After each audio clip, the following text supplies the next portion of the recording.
More recent decades, Canada has supported structural adjustment programs across the continent.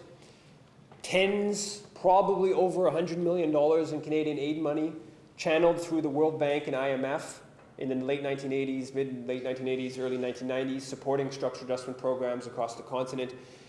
Structural adjustment programs are basically economic reforms to make a country's more amenable to corporations, to foreign investors. Usually it leads to privatizing of state-owned companies, liberalization of investment rules, elimination of rules around domestic procurement, weakening labor standards, etc. Alongside the money through the IMF and the World Bank, Canadian International Development Agency put tens of millions of dollars in direct money to supporting structural adjustment across the continent. Usually that meant providing money to governments that were willing to pursue the reforms that were desired. In some instances, there was more of a stick policy. So when governments wouldn't follow orders, Ottawa was willing to cut off aid or to suspend aid to countries that didn't follow orders. And that took place, it's at least documented, there's probably other examples, documented in Zambia and in Tanzania in the late 1980s. And in the case of Zambia, it led to a former vice president of the Bank of Canada, being appointed the governor of the Bank of Zambia. And one African media outlet at the time referred to it as, quote, a white Canadian who came to de-Zambianize the bank post under controversial circumstances. More recent years, Canada has continued to promote structural adjustment type policies across the continent, something like the NEPAD, the New Partnership for Africa's Development, that the Chrétien government put $500 million into in 2002.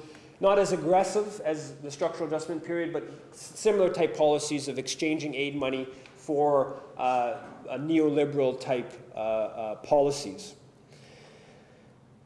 Some of the preeminent beneficiaries of structural adjustment across the continent have been Canadian mining companies. In 1989, Canadian mining investment on the continent was slightly less than $250 million. By 2011, that had reached $31 billion. More than 150-fold increase. Incredible, incredible increase.